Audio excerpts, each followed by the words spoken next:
The chandeliers shimmered above, casting a soft glow over the elegant hall where Rebecca stood in a royal blue gown, smiling graciously at guests gathered to celebrate her and Tom's 10th wedding anniversary. Her heart beat with cautious hope. Tom had been distant lately, absent-minded, unreachable, emotionally cold. But tonight, he held her hand again, whispered public praises, and even smiled at her like he used to. "To the love of my life," he toasted, raising a glass. Applause filled the room. Rebecca's eyes glistened. She wanted to believe that this marked a new beginning. But across the room, Monica Brooks stood with a drink in hand and a smirk on her lips. Her emerald dress clung to her curves like an unspoken threat. She wasn't just any guest. She was listed on the invitation as a business partner, someone Tom insisted on inviting. Michelle, Rebecca's assistant, watched the woman closely. There was something about the way Monica's eyes lingered on Tom, something unprofessional, far too familiar.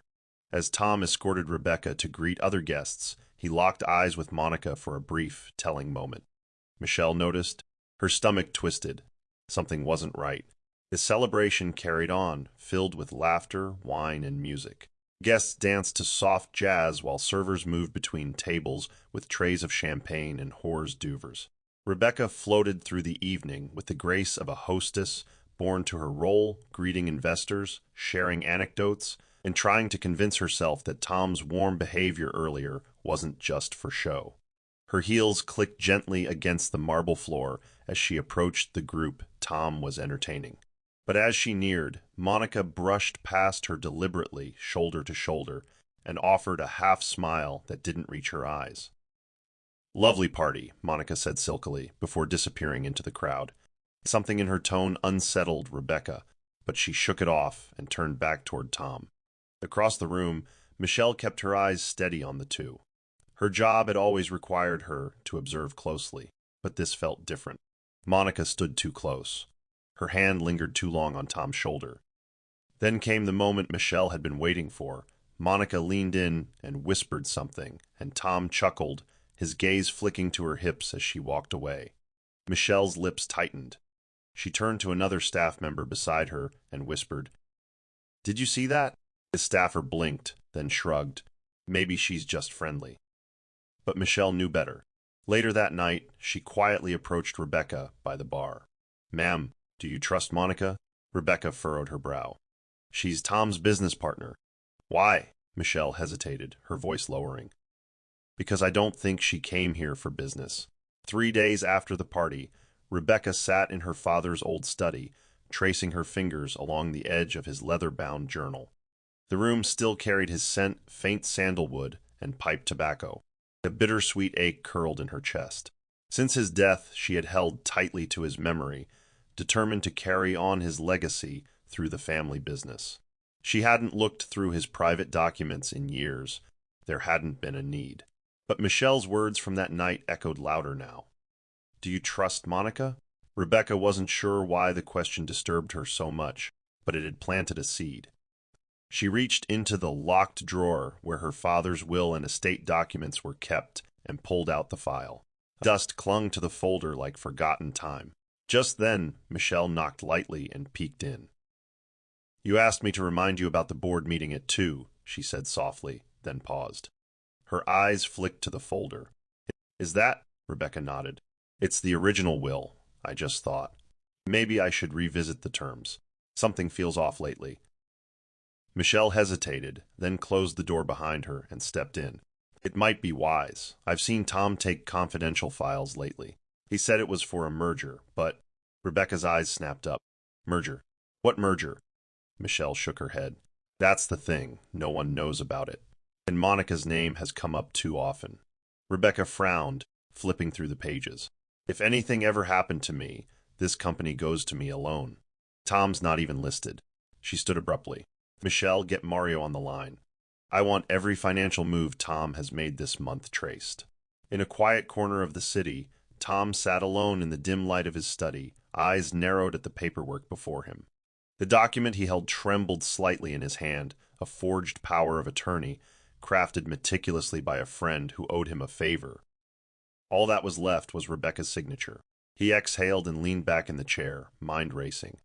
She'll never know, he murmured, dipping a pen into ink and beginning to trace over a copied scan of her signature. It was dangerous, illegal, but the potential gain was staggering. If she signed it willingly, he'd be entitled to full access to her personal shares, accounts, and property. But if she didn't, he'd take it anyway. One way or another, this empire will be mine, he whispered. That evening, Monica arrived unannounced, draped in black silk, and a scent that filled the room before she even spoke. "Well," she asked, tossing her purse on the couch. Tom didn't look up. "I've got the signature, but it won't hold up forever unless we move fast." She sauntered over, perched on the edge of his desk, and crossed her legs.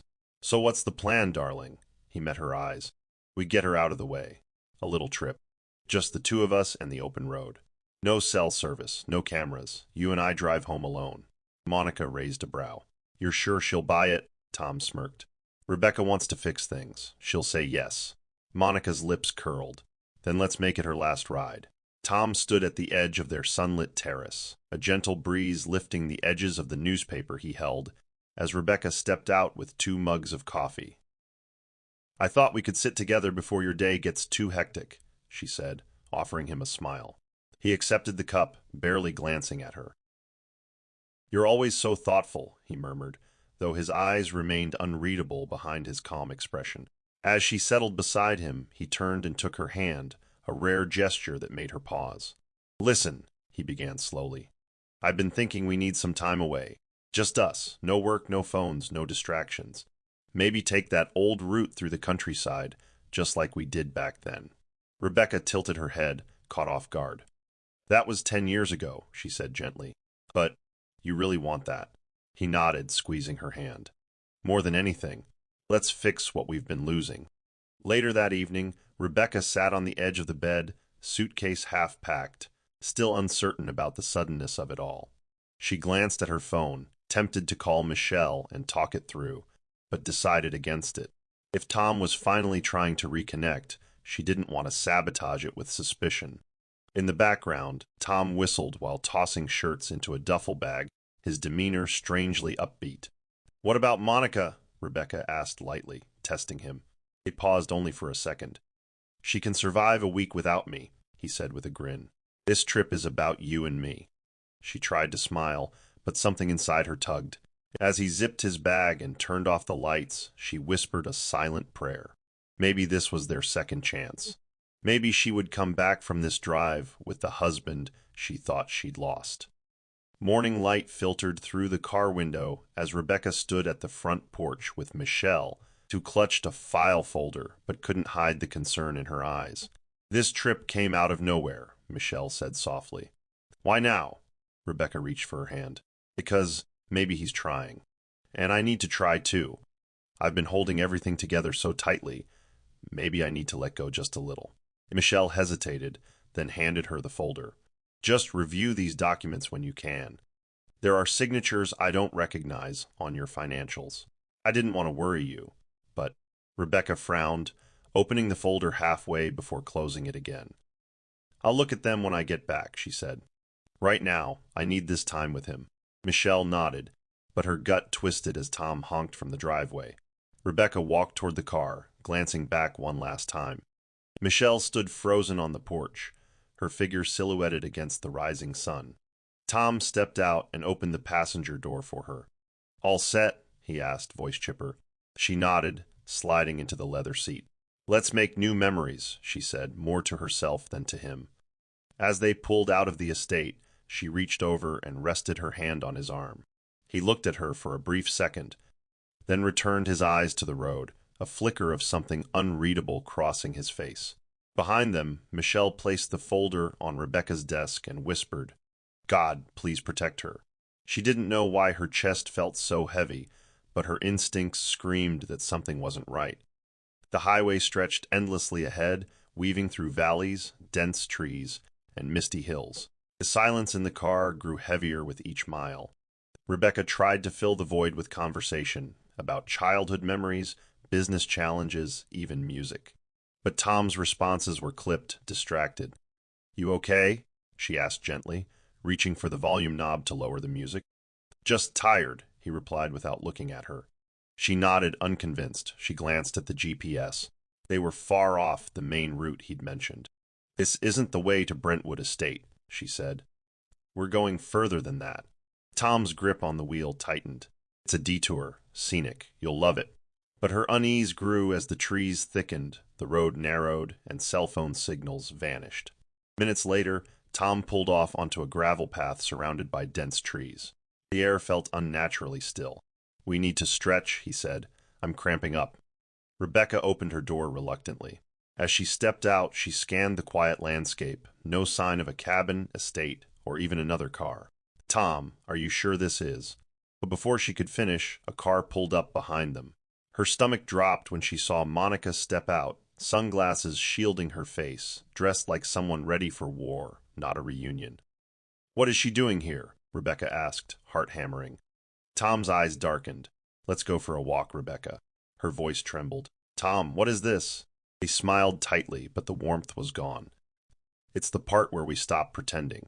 Rebecca backed away slowly, her heels sinking slightly into the gravel as Monica circled around her like a lioness eyeing weakened prey. Tom, this isn't funny, Rebecca said, voice tight. Her eyes darted between them.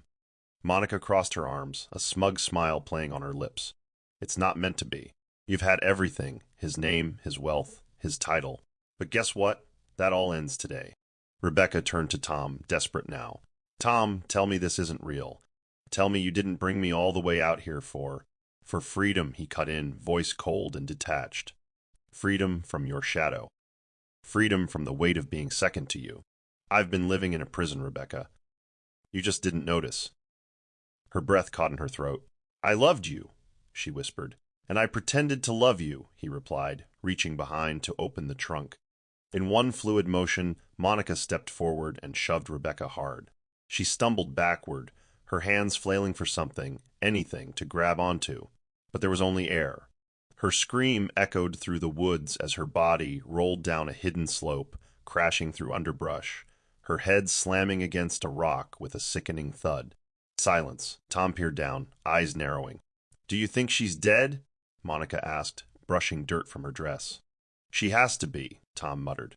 No one survives that fall. They turned back toward the car, his hand slipping into hers as though they'd just concluded a business deal. Monica laughed lightly, starting the engine. Now we begin our forever, she said, accelerating back onto the road. Behind them, hidden beneath a canopy of trees and shadow, Rebecca's body lay motionless, blood trickling from her temple, her pulse shallow, and her memory fading into darkness. The forest grew colder as dusk descended, the sky smeared in shades of charcoal and lavender. Rebecca's body stirred faintly in the underbrush. Leaves clung to her skin, and her breath came in faint, irregular gasps. The blow to her head had done more than draw blood. It had taken everything. Her name, her history, the identity she had clung to, gone. She opened her eyes slowly, disoriented, barely able to distinguish the trees above her from memories she could no longer grasp. Who? She whispered, but the wind carried her voice away. Every attempt to move sent shocks of pain through her spine and skull. Her hand groped the soil beside her, finding only damp earth and roots. It was as if the world had been reset, and she was a stranger to it all. Rain began to fall, soft at first, then steadily heavier. It washed the blood from her brow and matted her hair to her face. Thunder rumbled in the distance, but she was too weak to fear it. Somewhere within her was a scream that wouldn't come, locked behind bruised lips, and a mind that didn't recognize itself. Hours passed, or perhaps it was minutes. Time had no meaning in her fractured state. Then came the faint crunch of boots against wet gravel. A young man, tall, with dark skin and kind, curious eyes, spotted the motionless form beneath the trees. Mama. Mama, someone's here, he shouted into the storm. He dropped to his knees beside her. Can you hear me? Hey, stay with me, he urged, brushing hair from her face. She blinked slowly, unable to speak. You're safe now, he said. We've got you. And with care, he lifted the broken woman into his arms and began the slow trek toward the light of a village barely visible in the fog. The scent of firewood and herbs filled the tiny mud-walled hut as Mama Agnes wrung out a wet towel and gently dabbed it along Rebecca's forehead. The old woman hummed a quiet tune under her breath. one passed down through generations, songs of healing, of strength. Rebecca stirred faintly on the cot, murmuring incoherent sounds. Her mind's not right, Mama Agnes whispered to her son Joel, who stood by the doorway, soaked from head to toe. She doesn't even know her name. Joel frowned, watching the woman who had fallen from nowhere, bloody and broken. What should we call her? He asked. Mama Agnes paused, then nodded. Grace. She looks like she's been carried by it. And so, for the time being, the name stuck. Days passed in slow recovery. Grace, as they now called her, was gentle, quiet, always reaching for names she couldn't recall. She flinched at sudden movements and stared at the fire for long minutes, as though searching for answers in the flames. Joel built a chair for her to rest outside, and Mama Agnes cooked broth and told her stories of the land. One morning, Grace reached for a spoon and stared at it with confusion, as if seeing it for the first time. You've been through something terrible, my dear, Mama Agnes said, touching her hand. But don't rush it. When the mind is ready, it will remember. Grace looked at her and nodded slowly. Grace, she repeated as if trying it on. Yes, that's you for now, the old woman said with a smile. But one day, child, I believe you'll tell us your real name. The morning sun poured gently through the thatched roof, casting fractured beams of the clay walls of Mama Agnes's hut. Rebecca, still known only as Grace, stirred beneath a thick cotton blanket, her eyelashes fluttering as consciousness returned in fragments. She sat up slowly, her limbs heavy, head throbbing like distant drums. Where am I? She croaked, voice barely above a whisper. Joel, seated on a wooden stool nearby, sprang to his feet. Mama, she's awake, he called, rushing to her side. Rebecca looked at him, her eyes wide and searching. Do you know your name? He asked gently. She blinked at him, confusion overtaking her face. I don't remember. Mama Agnes entered, wiping her hands on her wrapper. That's all right, child. You're safe now. We're calling you Grace, until you find your own truth again. Rebecca nodded faintly, too overwhelmed to speak further. Over the next few hours, they gave her warm porridge, rubbed her limbs with healing oil, and spoke softly around her, as though afraid to scare her memory away. You were lucky Joel found you when he did, Mama Agnes said, sitting beside her. That storm would have taken you otherwise. Grace listened, nodding, feeling the strange comfort of being cared for by strangers whose names she had just learned, yet who already treated her with such gentleness. Were you in an accident? Joel asked carefully. Grace's brows drew together. I don't know. I see flashes, trees, headlights falling, but everything else is gone. Mama Agnes touched her shoulder with maternal warmth. Memory is like a stubborn goat. Chase it and it will run, but be still, and one day it'll come to you. Grace leaned back on the bed, her eyes fixed on the roof. Deep down, something told her this was only the beginning. In the quiet days that followed, the village life became a rhythm Grace began to follow without understanding why it comforted her so deeply. She would sit under the mango tree, watching Joel harvest vegetables, or help Mama Agnes grind herbs for poultices and teas.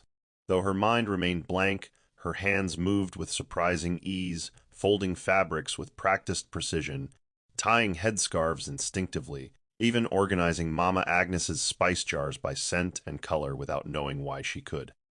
You move like a woman who's lived with order, Mama Agnes remarked one afternoon as Grace arranged bundles of dried herbs. Grace smiled faintly, unsure if that was meant to be a compliment or a clue to her past. Maybe I was someone important, she joked quietly, though the thought left a strange ache in her chest. Despite the peace surrounding her, Grace often found herself waking in the middle of the night, her heart racing, eyes wide in terror from dreams she couldn't remember. Mama Agnes would find her pacing, whispering fragments, blue dress, silver ring, no breaks. One night, Joel sat beside her on the wooden bench as she trembled silently. You know, he said softly, whatever happened before, it didn't break you. You're still here. That means something. Grace turned to him, eyes glassy. But I don't even know who I am, she murmured. Joel nodded, placing a gentle hand over hers. You're Grace, he said simply. Until the day you tell me otherwise, that's who you are. And Grace is strong. Tears slid down her cheeks without sound. She wasn't sure if she cried for the life she lost, or the one she feared to remember. Back in the city, the Williams estate stood cloaked in staged grief. Black wreaths hung on the gate. A framed portrait of Rebecca, smiling, radiant, and full of life, rested on the mantelpiece, surrounded by candles. Tom stood before the press, somber in a tailored black suit. "We've searched every possible route," he said with a trembling voice. "My wife was the light of my life. Her disappearance has shattered me." Cameras flashed. Monica, standing beside him in a muted gray dress, lowered her eyes to mask her smirk. "We believe she may have suffered a tragic accident," Tom added. "We're cooperating with authorities. We ask for privacy." But behind closed doors, there was no mourning, only champagne glasses clinking. "You pulled it off perfectly," Monica whispered as they toasted. "She's gone, and now everything is ours." But Michelle wasn't convinced. She watched the press conference from her office, her jaw clenched. Rebecca had mentioned suspicious documents. She had given her that folder before leaving. And something about Tom's grief felt mechanical, too rehearsed. Michelle opened Rebecca's drawer and pulled out the file. Scanning through its contents, her heart dropped. Transactions, authorizations, signatures, some of which Rebecca never mentioned. Her instincts screamed louder with each page. She picked up the phone. "Mario," she said when the line connected. "We've got a problem, a big one." Mario's voice was firm. "Where is Rebecca now?" Michelle exhaled shakily. "They say she's missing. But I don't believe that's the whole truth. Something happened on that trip. I need your help." And as the line went quiet, both of them knew this wasn't just about money. Something much darker was unfolding.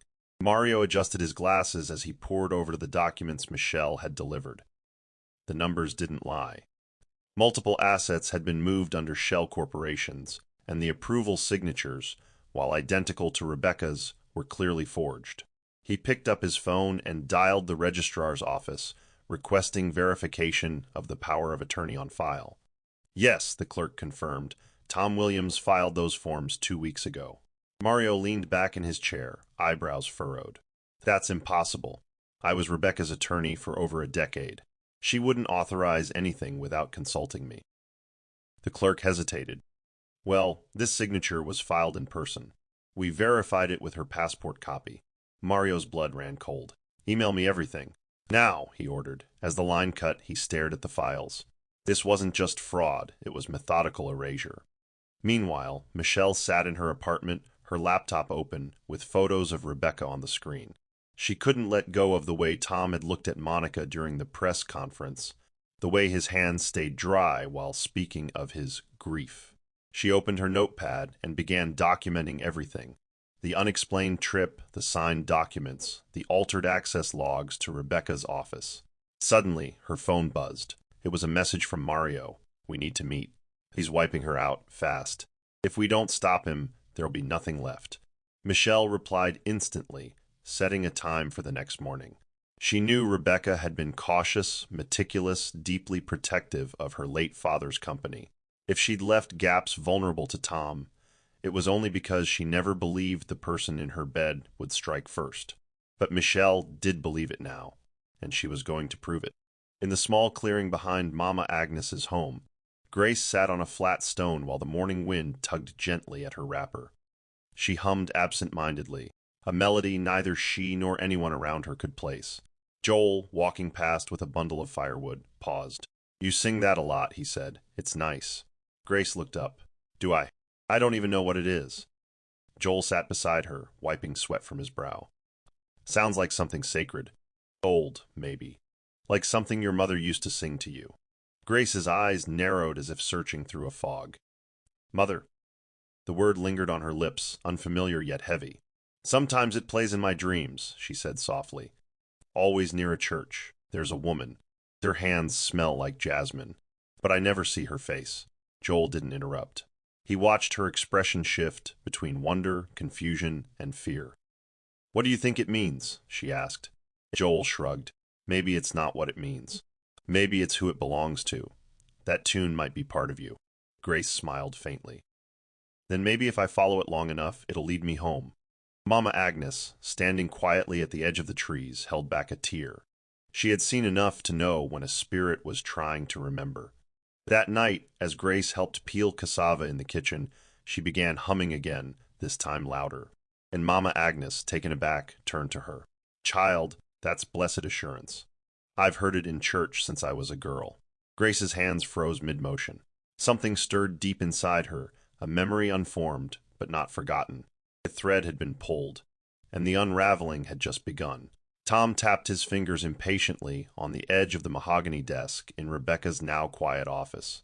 A younger associate placed a folder in front of him. Everything is ready. All properties, vehicles, and the offshore account now reflect your name, pending final clearance. Tom nodded. And the life insurance? The associate hesitated. Still pending. They're stalling without a death certificate. Tom exhaled sharply, standing to pace. Then forge one. I'm done waiting. The associate gulped. Sir, that's do it, Tom snapped. Across the hall, Monica adjusted her blazer in Rebecca's mirror, laughing to herself. She never saw it coming. 1 minute, she was driving to a weekend retreat. Next minute, poof, Tom leaned on the doorway. And no one suspects a thing. What they didn't know was that Michelle had already blocked several of the transactions through a clause Rebecca had insisted on including before her father passed, a clause requiring both legal counsel and board verification for any redistribution of estate assets posthumously. Michelle had intercepted the offshore redirection at the last moment. Mario arrived at her office with printouts of the digital trail. He's trying to liquidate everything, but we can tie these logins to him. The timestamps match the hours Rebecca was off-grid. Michelle frowned. They're preparing to bury her legacy before her body's even found. Mario's tone hardened. Then we need to prove she's still alive. Michelle looked out the window, her chest tightening. And if she isn't, Mario hesitated, then we expose what they did either way, they don't get to win. The rain came in gently that morning, tapping against the clay roof in a rhythm Grace found oddly soothing. As she folded freshly washed wrappers beside the fire, a small clink echoed on the floorboards. Curious, she followed the sound and found something beneath the cot, an object she hadn't noticed before. It was a delicate gold locket, crusted slightly with dirt but still intact. She opened it slowly, hands trembling. Inside were 2 tiny photographs, a man with warm eyes and a salt and pepper beard, and a younger woman with strikingly familiar features. Her own features. Her heart began to pound. Mama Agnes, she called shakily, did this belong to me? The older woman peered at the locket, then looked at Grace. I didn't see it until now, she admitted. But that's you, no doubt. Maybe that's your father beside you. Grace sat by the fire, the locket clutched tightly in her palm, as though afraid it might vanish. He looks familiar, she murmured. And I know the cologne. He used to hug me and... She stopped, eyes widening. Sandalwood. Mama Agnes leaned in gently. It's coming back, isn't it? Grace nodded, but her voice wavered. Pieces, scattered like broken glass. I know I was loved, once. Joel, entering with a sack of corn, caught the last of her sentence. Maybe that's what you hold on to, he said quietly. Start with love. Maybe the rest will follow. Grace smiled faintly, but her chest tightened as she stared again at the picture of the man who seemed both stranger and home. Something in her had shifted. The woman in the mirror still had no name, but now she had a face that felt like a doorway. Monica paced the corridor of Tom's penthouse, frustration oozing from every movement. Why isn't the money in the Seychelles account yet? She snapped into the phone. You promised smooth clearance. The voice on the other end stammered. There's a lock on one of the assets. Someone's interfering with the transfers. She slammed the phone down just as Tom entered, removing his jacket. It's Michelle, she hissed. That assistant of hers is digging where she shouldn't. Tom narrowed his eyes. We underestimated her. Monica crossed her arms. Then fix it. You promised me freedom. You promised this empire would be ours. Tom poured himself a drink, his jaw clenched. I'll handle Michelle, but we need to be more careful. One mistake and everything collapses. Later that night, Monica stood alone on the balcony, staring down at the city lights. Her hands trembled slightly. She was always so composed, she muttered to herself. Polished, untouchable. I hated that about her. Tom joined her, handing her a glass. You don't need to hate her anymore. She's gone. Monica turned to him. Is she? Her voice was sharp. Because I swear, Tom, sometimes I feel like she's watching me. Like she'll walk through the door any moment and ruin everything. Tom scoffed, but deep in his gut, something gnawed at him too. Rebecca had never been the type to vanish without a trace. Even ghosts need bodies, he replied, brushing past her. But as Monica stared at the stars, a chill passed through her. Something about this victory felt incomplete, unsettled, and she couldn't explain why. The dreams grew more vivid with each nightfall. Grace found herself walking long, gleaming corridors filled with art. She wore heels that clicked against marble, and voices echoed around her, names like Michelle, Mario, and someone calling her Madam Chair. Then always, the dream would shift to panic. Screaming tires falling, a sharp pain in her head. She would wake gasping, drenched in sweat, the taste of betrayal heavy on her tongue. One morning, as she washed her face by the outdoor basin, she whispered to her reflection, "Who are you?" But the woman staring back offered no answers, only haunted eyes and a strength she hadn't recognized before. Later that afternoon, Joel found her standing at the edge of the village, looking toward the path that led to the main road. "Thinking of leaving?" he asked gently. She didn't answer right away. What if I had a life somewhere else? What if I was important, Joel?" He smiled kindly. "I already think you're important." She turned to him, eyes watering. "But what if someone tried to erase me, and I let them?" Joel stepped forward. "Then you find your way back, and make them regret it." She exhaled shakily. "I'm scared. If I find the truth, what if I don't like who I was?" Joel touched her arm. "Then become someone new. But do it on your terms." That night she didn't dream. But her mind whispered one name before she fell asleep, Rebecca. The village chapel was nothing more than a small wooden structure with a tin roof and hand-painted windows. But that Sunday morning, it felt like a cathedral to Grace. She had come at Mama Agnes's invitation, unsure why the invitation stirred her heart so much. The pews were worn but welcoming, filled with villagers dressed in their best. As the congregation began to sing the opening hymn, Grace felt her body still completely. The song flowed like a river through her chest. "Blessed assurance, Jesus is mine." The words hit her like a crashing wave. Her breath caught, and her hands clutched the bench in front of her. Her knees trembled. It was more than familiarity. It was memory. A warm kitchen, a mother's voice, a gold ring, a boardroom, a betrayal. She staggered out of the chapel as the hymn continued, the melody ringing like a bell through her skull. Joel followed close behind, calling out, "Grace, what's wrong?" But she dropped to her knees in the dirt outside, gasping for breath. I remember something," she whispered. "That song, my mother sang it when I was little. And again before she passed. She held my hand in the hospital and sang it into my ear." Joel knelt beside her, eyes wide. "What else do you remember?" She looked up at him, her voice hoarse. "A man with kind eyes, my father. A ring with my initials. My name," she paused, as tears spilled freely. "Rebecca. My name is Rebecca Williams." Joel's mouth parted in shock. "Rebecca." She nodded. "And someone tried to kill me." That evening, the air in Mama Agnes's house was thick with silence. Rebecca sat at the table, her hands resting on the open locket, now clean and gleaming beneath the candlelight. "I know who I am now," she said quietly, "and I know what they did." Joel stood nearby, arms crossed, still trying to process what he'd heard.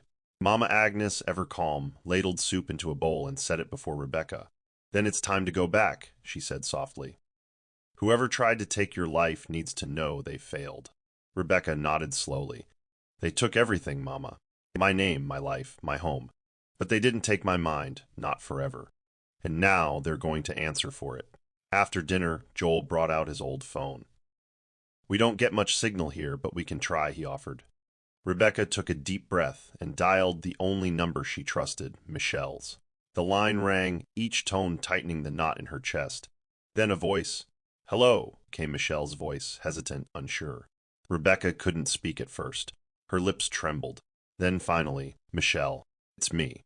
There was silence, then a sob. "Oh my God, Rebecca, is it really you? Where are you? Are you safe?" Rebecca wiped her tears. "I'm safe now. But we have work to do. Is Mario still with you?" Michelle's voice steadied. "Yes." "We never stopped looking. We knew something was wrong." Rebecca's eyes burned with purpose. I'm coming home. The old pickup truck rumbled along the narrow road at dawn, its bed stacked with bundles of cassava and worn tarps. Rebecca sat between Joel and Mama Agnes, her eyes fixed on the road ahead, her heart a mix of rage, grief, and fierce resolve. The further they drove, the clearer her memories became, moments from childhood, laughter in her father's study, long board meetings where she'd built an empire brick by brick. But layered beneath those memories was the sharp sting of betrayal, Tom's smile as he opened her car door, Monica's fake warmth, the moment her world tilted and everything fell away. "You don't have to face them alone," Joel said, breaking the silence. Rebecca turned to him, voice steady. "I won't be alone. I have my name now, and that's all I need." They arrived in the city just after noon. Michelle and Mario were already waiting in the discreet hotel lobby Mario had secured. The moment Michelle saw Rebecca, she rushed forward, enveloping her in a hug that shook them both. "You're alive," Michelle whispered, tears streaking her cheeks. "They said you were dead." Rebecca held her tightly. "I was almost gone, but I'm not done yet." Mario stepped forward, shaking his head in awe. "You're a miracle," he said. Rebecca nodded. "No, I'm a woman with unfinished business." They gathered around the small table in the suite as Mario laid out files and timelines. "They've stolen almost everything. But they haven't reached the trust account yet." Rebecca's expression hardened. "Then it's time to remind them exactly who they betrayed." Rebecca stood before the full-length mirror in the hotel room, dressed in a sleek black suit that felt like armor. Her hair, now neatly pulled into a bun, gave her the look of a woman reborn. "Do you think they'll show up?" Michelle asked, adjusting the tiny camera hidden in Rebecca's lapel. Rebecca didn't blink. "If Tom believes the estate board is finally dissolving control and handing it over to him, he'll be there." Monica, too. Greed never misses an invitation. Mario entered with a document folder. "Everything is in place. The meeting is scheduled for 10. Security has been briefed to let us in through the back." And the board, "They're suspicious but quiet. They'll stay neutral until you speak." Rebecca took the folder and flipped through it, nodding. "Then today, I take back what was mine." As they prepared to leave, Michelle handed Rebecca a flash drive. "This has the intercepted emails between Tom and Monica, voice memos, and the altered financial transactions. If they try to deny anything, we have their own words." Rebecca pocketed it without hesitation. Good, no more shadows, no more silence. On the drive to the estate board headquarters, her heart pounded, but not from fear, from anticipation. The entrance was discreet. Rebecca, Michelle, and Mario entered through the underground car park. As they stepped into the elevator, Mario turned to her. "You sure you're ready?" She met his gaze. "I've been dying to be seen. Now they'll have no choice." When the elevator doors opened to the conference level, the sound of voices filled the air. And in the middle of the long mahogany table sat Tom and Monica, smiling. The meeting room buzzed with quiet chatter until the door creaked open, and Rebecca stepped in. Every pair of eyes turned toward her. Monica's mouth fell open, and Tom's chair scraped the floor as he stood, visibly shaken. "What the hell?" he muttered, face draining of color. Rebecca walked in calmly, placed her leather folder at the head of the table, and said, "Good morning. I see you've been busy." Murmurs erupted among the board members. Monica stood abruptly, her voice sharp. "This is a joke. She's dead. We held a memorial." Rebecca's gaze cut through her like glass. "You should have planned a trial instead." She turned to the board. "I was never missing. I was left for dead. By the man who called himself my husband, and the woman pretending to be his assistant." Tom attempted to gather himself. "This isn't legal. There's no proof." Rebecca raised a hand and clicked the flash drive into the screen port. Instantly, audio played, Tom's voice discussing property seizures, Monica mocking the locket, plans for offshore laundering. Gasps filled the room. Rebecca remained still. "This is what they did while I was lying unconscious in a forest. But God didn't let me die, and now you'll all know what they truly are." Monica tried to run, but security blocked the doors. Michelle stood by the monitor, arms folded, triumphant. The chairman of the board finally spoke. "Rebecca, we had no idea." She cut him off gently.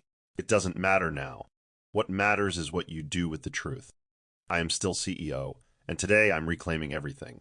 The silence that followed was the kind only truth could command. Tom's face crumbled as every pair of eyes in the room pierced through his thin veil of charm. "You set me up," he spat at Rebecca, his voice low and bitter. She remained composed. "No, Tom. You buried yourself. I just brought the shovel to the surface." Monica, now pale and trembling, stood rigid as security officers moved forward to restrain them. "You're making a mistake," she hissed. "We built this company together." Rebecca turned slowly. "You didn't build it, you broke into it. And everything you touched, you poisoned." Monica lunged forward, but was swiftly caught. "I loved you," she screamed, eyes wild. "You don't destroy the one you love," Rebecca replied coldly. "You protect them." As Monica was escorted from the room, Tom turned to the board, desperation in his voice. "She's trying to take it all from me. She's lying." But the evidence was irrefutable, and no one stood in his defense. The chairman nodded to Mario, who handed over arrest warrants already signed and sealed. "Mr. Williams," he said formally, "you're being placed under investigation for attempted murder, fraud, and embezzlement." Security cuffed Tom, who looked back at Rebecca one last time. "I never thought you'd survive," he muttered. Rebecca stood tall. "And that's where you underestimated me." As he was dragged out, the room remained silent. Then, slowly, one board member rose and clapped, then another. Applause filled the space not out of celebration, but reverence for the woman who had returned from the edge and stood unshaken. In the quiet hush that followed the arrests, Mario laid out the final phase of their case before the estate board. "We have detailed logs, dated emails, financial audits, and surveillance data from the Villa Monica rented under a false identity," he began, placing folders at each seat around the table. Tom accessed Rebecca's private accounts using forged identification. Monica transferred holdings into shell companies registered offshore under aliases now traced to her former employer. Rebecca stood beside him, hands clasped behind her back, her presence no longer fragile but formidable. "This wasn't spontaneous greed," she said. "It was planned, methodical, and it would have worked if I hadn't survived." One board member, a longtime family friend, leaned forward. "Rebecca, this goes beyond a civil matter. This was attempted murder." Mario nodded solemnly. "Which is why we've collaborated with federal authorities. Prosecutors are building a case. With the evidence we've gathered, conviction is inevitable." Rebecca took a deep breath. "I trusted them. I believed in the sanctity of marriage, in loyalty. But betrayal grows in silence, and silence ends today." Michelle stepped forward with a tablet in hand. "This is a video recovered from Monica's cloud. It was accidentally synced to her public folder. You'll want to see this." She tapped play, and the screen came alive with a recording. Monica laughing in Tom's arms as he mimicked Rebecca's voice signing documents. "She won't know a thing," he chuckled. "She's too soft, always has been." Rebecca didn't flinch as the board watched in stunned horror. When the video ended, no one questioned her again. Outside the estate building, flashing lights lit up the dusk as two black SUVs pulled into the driveway. Uniformed officers stepped out, their presence swift and controlled. Monica had already been taken into custody, but Tom, released earlier under temporary house surveillance, had violated his hold order by attempting to access Rebecca's secure vault. As he descended the front steps, barking into his phone, he didn't notice the officers until one called out, "Mr. Williams? Hands where we can see them." Tom froze, dropping the phone. "What now?" he barked. "This is harassment." An officer approached calmly. "We have a new warrant, this time for obstruction of justice and tampering with evidence." Handcuffs clicked into place as Tom struggled. "I'm the victim here," he shouted. "She played us all." Across the street, Rebecca stood by a waiting vehicle, shielded behind tinted glass. Mario turned to her. "You don't have to be here." She shook her head. "Yes, I do." As they led Tom past her, their eyes locked one final time. "You'll regret this," he sneered. Rebecca stepped forward, calm as ever. "I already did, but now I feel nothing." Michelle stood beside her, a quiet pillar of strength. "We did it," she whispered. "You made it through." Rebecca looked up at the darkening sky. "He tried to take everything from me, but the only thing I truly lost was time." As the police vehicles disappeared into the night, Rebecca exhaled.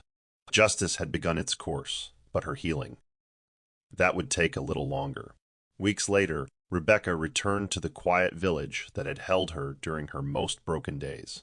The truck bumped along the familiar dirt path, the countryside stretching wide in the golden light of late afternoon. As they approached the small hut, Joel came running out, a wide grin splitting his face. "You're really back," he breathed, helping her down. "I said I would," she replied, smiling. Mama Agnes stood at the door, her eyes already misting. "My Grace, or should I say my Rebecca?" The three embraced tightly, no words needed for the love that passed between them. Inside, the fire crackled and the stew bubbled as if time had never moved. But Rebecca had changed, and the woman they were welcoming now was no longer lost. That evening, under the stars, she handed Joel a sealed envelope. "What's this?" he asked. "Open it after I'm gone," she said gently. He nodded, though his curiosity burned. The next morning, after her quiet farewell, he did. Inside was a scholarship confirmation letter, his full education covered by the Williams Foundation, reactivated in Rebecca's name. His second note read, "You saved me. Now go and build the life you dreamed of." Mama Agnes found a new stovetop installed in her kitchen with enough supplies for a year. As the village gathered that night to sing hymns, one voice was missing, but not forgotten. And as the stars shone down on the hut that once cradled a nameless soul, everyone knew they had witnessed something divine, the woman who came in broken and left restored. The courtroom buzzed with tension as the final day of the trial commenced. Journalists filled the gallery, cameras waiting outside, and a sea of eyes turned toward the front as Tom and Monica were escorted into the room in cuffs. Monica wore a stony mask, but the cracks showed in her fidgeting hands. Tom's defiance had faded, leaving only the cold stare of a man who had finally accepted the gravity of his ruin.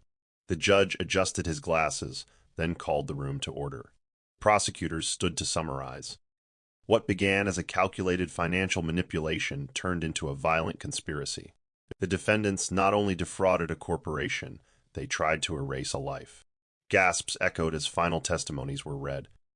The room held its breath when the judge looked up.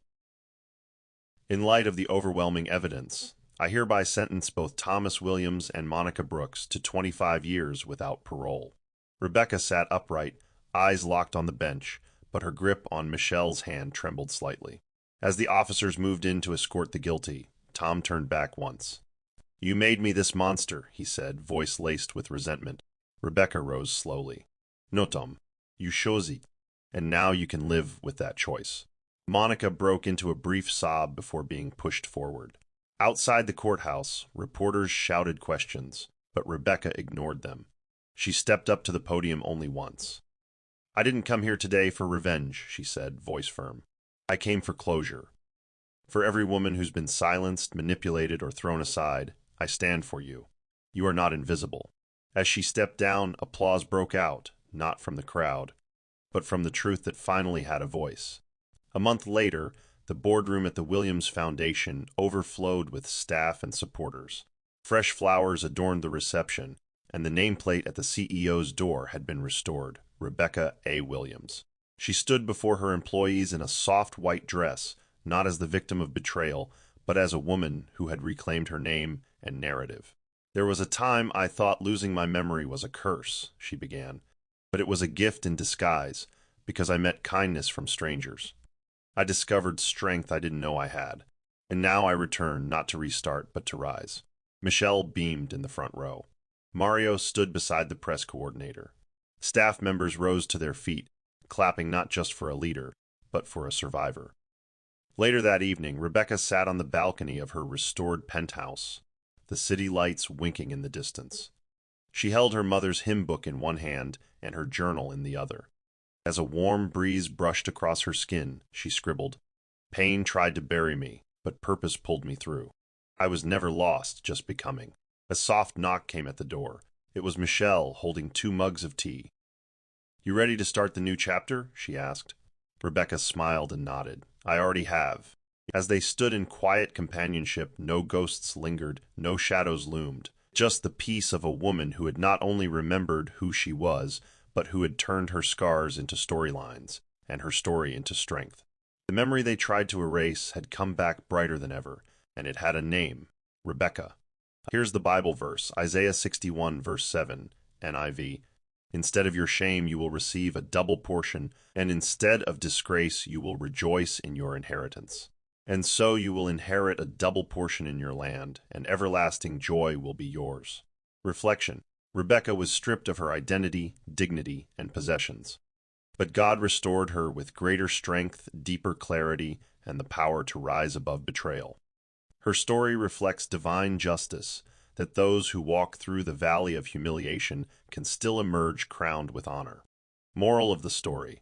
When truth is buried and identity is stolen, it is often through brokenness that we uncover our deepest strength. Betrayal may silence a voice, but it cannot destroy a soul built on purpose. Never underestimate the resilience of a woman who remembers who she is, because her return is never just survival. It is redemption. This story reminds us that healing is not a return to who we were, but a becoming of who we are meant to be. Even when others attempt to erase your worth, your identity is never truly lost, only waiting to be reclaimed. That's the end of the story. What did you learn from this story? Drop your thoughts in the comment section. Leave a like, and don't forget to subscribe and turn on post notification so that you'll be notified whenever we drop our next videos. Also, share this video to someone who might be interested. Thank you so much for watching.